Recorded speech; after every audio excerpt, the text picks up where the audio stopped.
दोस्तों, जब कोई इंसान अपना परिवार, अपना मुल्क, अपना देश छोड़कर किसी विदेश में जाकर काम करने के लिए सोचता है, तो वहाँ पर जाने के बाद काम अच्छा हो या बुरा, उसको सिर्फ़ और सिर्फ़ पैसा दिखाई देता है। काम कितना भी कठिन हो, कितना भी मेहनत का हो, वो करने के लिए तैयार हो जाता है। क्योंकि जिस मुसीबत और जिस कठिनाई से वो यहाँ से निकल कर पैसे कमाने के लिए दूसरे मुल्क में गया है, वहाँ की वो परेशानी उसको कुछ भी नहीं लगती और वो सारे काम करने के लिए तैयार हो जाता है, जिसको वो अभी तक नहीं किया था। आज मैं जो सच्ची घटना आप लोगों को सुनाने जा रहा हूँ, एक गुजरात के एक छोटे से गांव से निकला हुआ नसीम नाम का व्यक्ति, जिसकी उम्र 45 साल हो जाती है। शादी के 3 साल तक उनको कोई बच्चे नहीं होते। पहला बच्चा होता भी है तो लड़की होती है।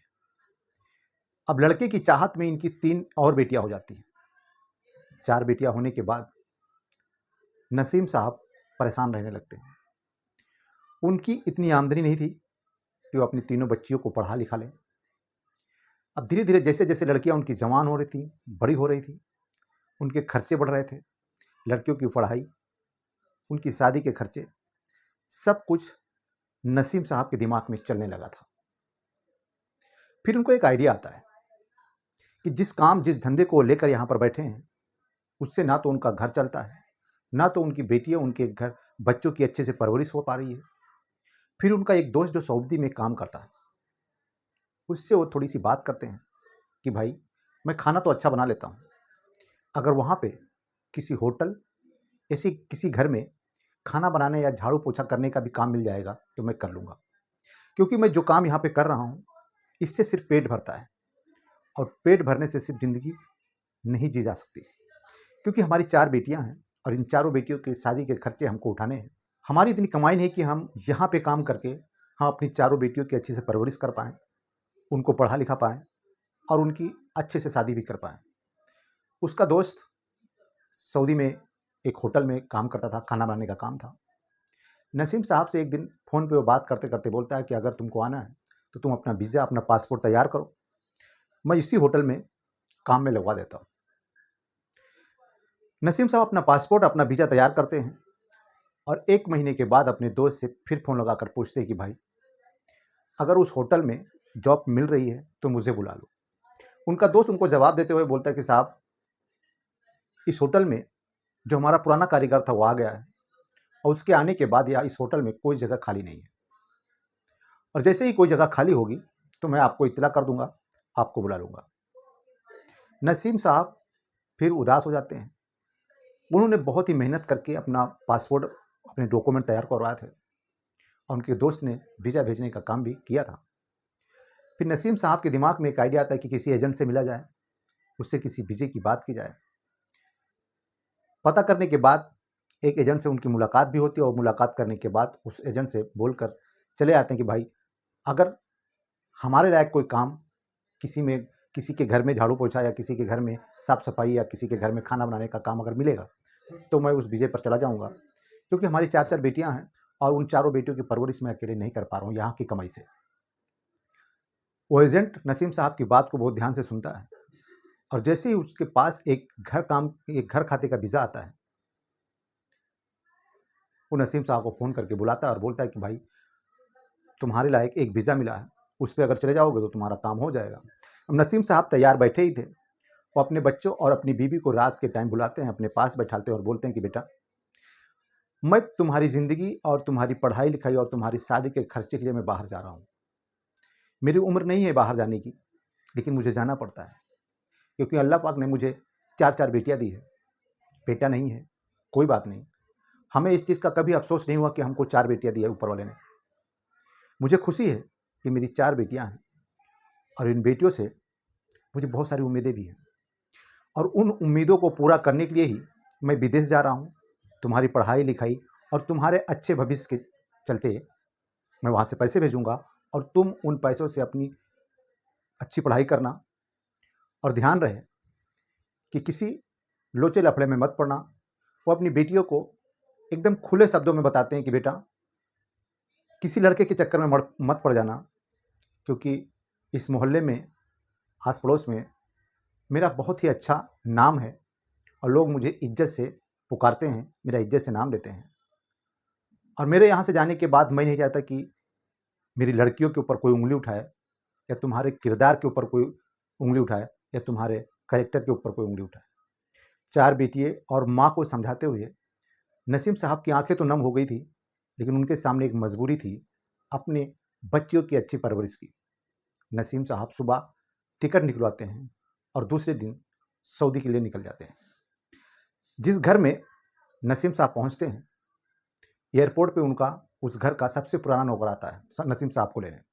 नसीम साहब को वो नौकर अपने साहब के बंगले पर लेके जाता है और नसीम साहब को एक क्वार्टर दे दिया जाता है। उस क्वार्टर में नसीम साहब अपना बैग रखते हैं। बैग रखने के बाद उनको उस घर का माहौल, उस घर में क्या काम करना, वो जो पुराना नौकर था वो नसीम साहब को समझा देता है। ये सारी बातें होने के बाद अभी तक नसीम ने अपने मालिक को नहीं देखा था। रात को 11 बजे नसीम साहब का मालिक आता है। उनके साथ 2 लड़कियां जो शायद विदेशी लग रही थी, क्योंकि सऊदी में जिस कपड़ों में वो दोनों लड़कियां थी, जिस तरीके से उस गाड़ी से निकली थी, नसीम साहब को पूरा अंदाजा था कि ये लड़कियां कहीं विदेश की हैं। अपने मालिक के साथ उन दोनों विदेशी लड़कियों को देखने के बाद नसीम साहब उस पुराने नौकर के पास जाते हैं और उनसे पूछने लगते हैं क्या कि ये तो जो लड़कियां हैं ये आखिर हमारे मालिक की कौन है। तो पुराना नौकर बोलता है नसीम साहब को कि नसीम साहब, आप इन सब बातों से बिल्कुल दूरी बनाकर रखो, क्योंकि हमारे मालिक जो हैं वो बहुत ही बड़े अय्याश किस्म के इंसान हैं। उनको हर रात एक नई लड़की चाहिए होती है और वो भी अलग अलग देश से। वो इतने अय्याश हैं कि 2 पत्नियां होने के बावजूद भी इनको हर रात अलग अलग लड़कियां चाहिए, वो भी अलग अलग देशों से। ये इस तरीके से इंसान है कि जो एक लड़की एक बार इनके पास आती है, उसको ये दोबारा अपने पास नहीं बुलाते हैं। पैसे की इनके पास कोई कमी नहीं है, इसके लिए इन पैसों के चलते ये अपने एजेंटों के द्वारा विदेशों से खूबसूरत खूबसूरत लड़कियां मंगाते हैं और उनके साथ अपनी रातें रंगीन करते हैं। नसीम साहब ये जब सुनते हैं तो उनके पैरों के नीचे से ज़मीन खिसक जाती है और वो सोचने पे मजबूर हो जाते हैं कि किस सेठ के पास, किस मालिक के पास मैं काम करने आ गया हूँ। उनका सोच सोच कर दिमाग खराब होने लगता है, लेकिन पुराना नौकर जो नसीम साहब को बताता है कि तुम यहाँ पर पैसे कमाने आया हो, यहाँ के हालात और यहाँ के माहौल से तुमको क्या लेना देना है, और अगर माहौल तुमको देखना ही है तो तुम अपनी आंखें बंद करो। जितना अच्छा सोचोगे तुम्हारे सामने उतना ही अच्छा दिखाई देगा। नसीम साहब उस पुराने नौकर की बात को सुनते हैं और अपने दिल पर पत्थर रख के उस घर में काम करने लगते हैं, क्योंकि उन्होंने जो अपने फैमिली, अपने बच्चों से वादा किया था वो उनको पूरा करना था। और यहाँ पर आने के बाद, इस माहौल को देखने के बाद, अगर वो यहाँ से वापस जाते हैं तो दोबारा वो कभी कहीं भी विदेश नहीं जा सकते, क्योंकि जो सोच नसीम साहब की थी, ऐसी सोच कहीं मैच नहीं होती। नसीम साहब को लगभग 6 महीना बीतता है, 8 महीना बीतता है, 1.5 साल का टाइम नसीम साहब का निकल चुकता।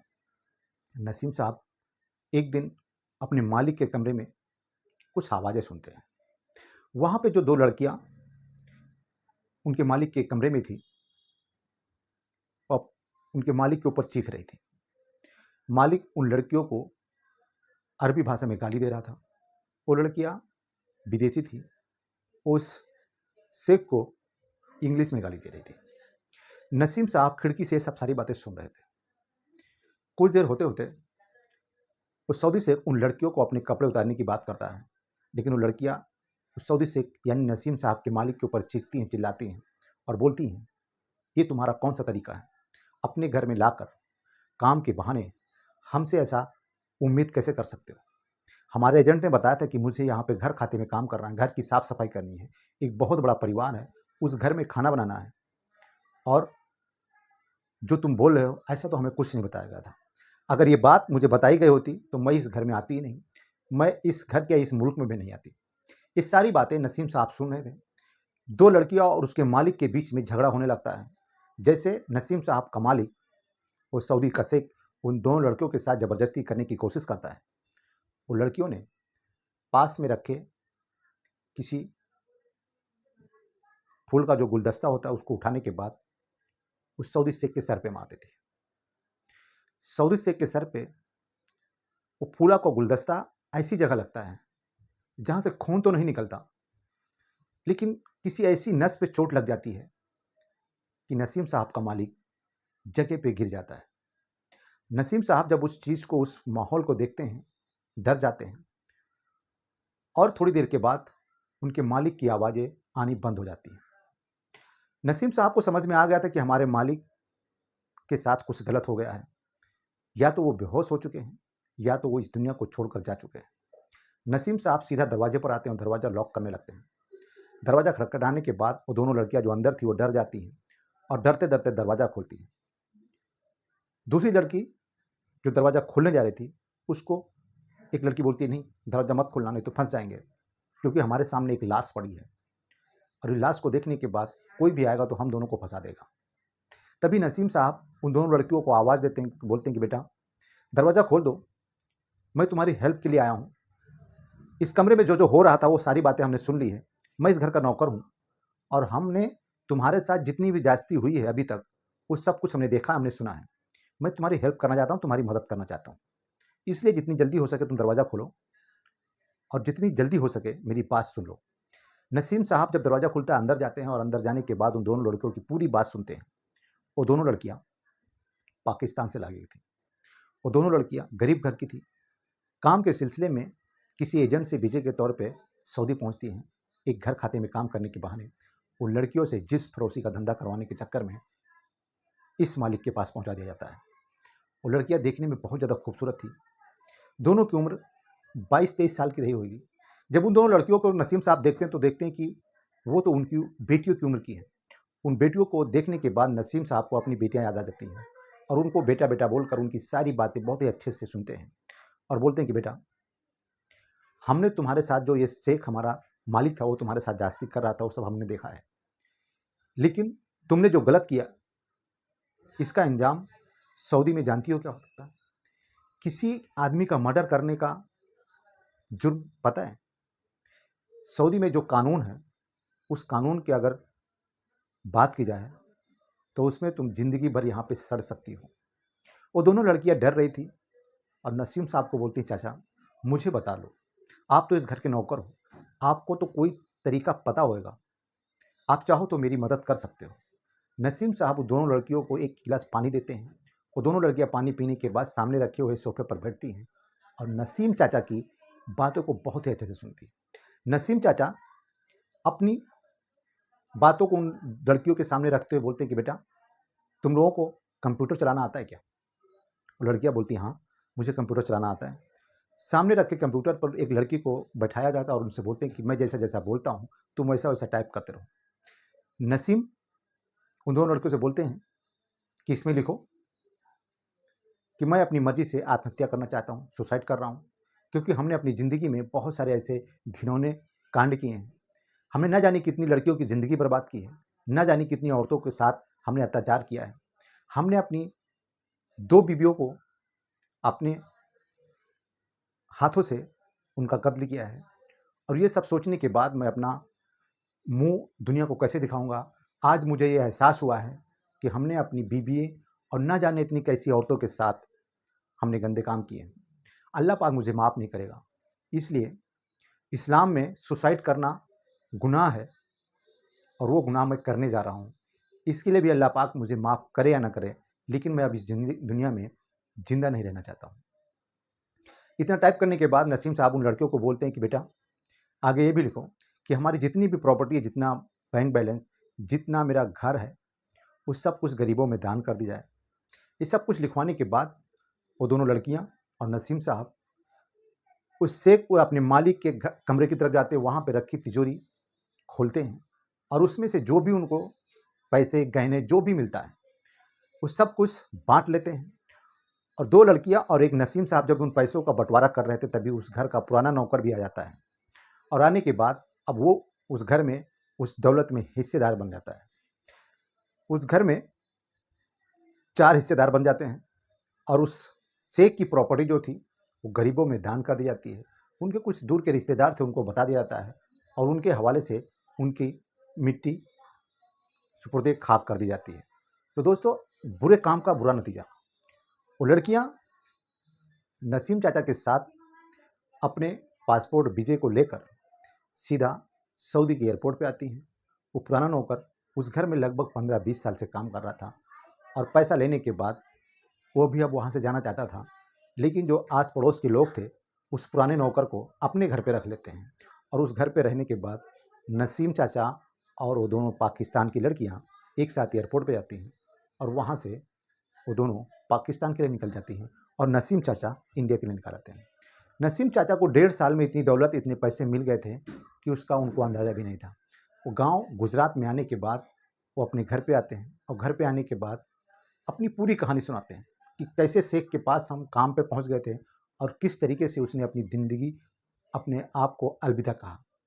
घर वाले जब इस कहानी को सुनते हैं तो उनके भी पैरों के नीचे से ज़मीन खिसक जाती है और उन दोनों लड़कियों के बारे में सोचते हैं कि इस देश, इस दुनिया में कैसे कैसे सोच के लोग जिंदा हैं। तो दोस्तों, ये कहानी सुनाने का उद्देश्य किसी को परेशान करना नहीं है, किसी को हैरान करना नहीं है। इस कहानी को सुनाने का उद्देश्य सिर्फ और सिर्फ आप लोगों को जागरूक करना है, आप लोगों को सतर्क करना है, सावधान करना है। तो अगर कहानी आप लोगों को अच्छी लगी है, आपके दिल को छू गई है, तो प्लीज़ वीडियो को लाइक करें और मेरे चैनल पे नए हैं तो चैनल को सब्सक्राइब करके बेल आइकन ज़रूर दबा दें, क्योंकि मैं ऐसी ही वीडियो आप लोगों को सुनाता रहूँगा। अगर आप इस तरह की वीडियो सुनना पसंद करते हैं तो मेरे चैनल को सब्सक्राइब जरूर कर लें और मेरा सपोर्ट करें। आपके सपोर्ट की मुझे बहुत ज़रूरत है। तो thank you so much video को पूरा सुनने के लिए। मिलता हूँ एक ऐसी ही क्राइम और अच्छी कहानी के साथ। तब तक के लिए अपना और अपनों का ख्याल करें।